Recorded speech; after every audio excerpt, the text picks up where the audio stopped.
Hello again. Thousands of people marched in protest through the Sussex market town of Crowborough yesterday.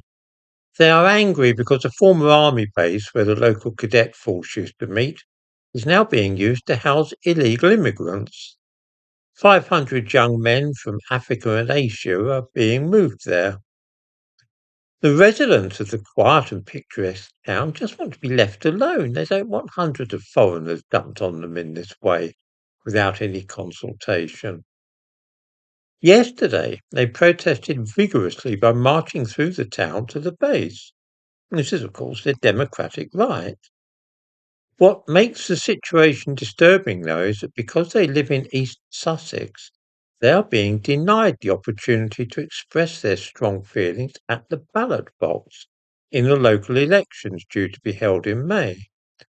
East Sussex have cancelled their elections. Some of the councillors in that authority will be in post for 7 years without anybody having the chance to remove them by voting them out. In other words, at the very time when you might think that the residents of Crowborough might wish to express their views forcibly, they are being deliberately denied the chance to show how they feel by ordinary legitimate means.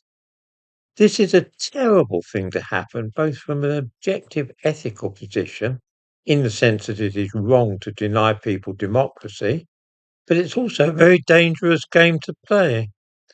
The reason is obvious. Here is a town full of very angry people who have not been consulted about something which they feel affects their lives deeply.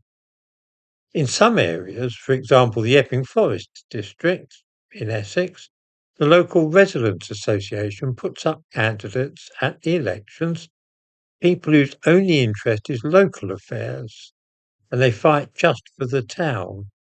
I always vote for the Loughton Residents Association. In Crowborough, in normal circumstances, something of the sort might happen there. If there was going to be an election in May, the local residents might put up candidates, stand against the big political parties. I should think they'll have a good chance of getting in too.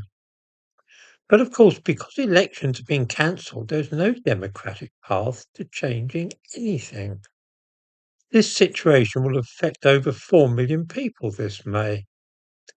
How long do you think it will be before people start direct action to show their feelings? If we are denied a vote, then this means that we are not actually part of a democracy. When that happens, some people will feel justified in doing things themselves rather than depending on their local councillor. It's a really worrying state of affairs.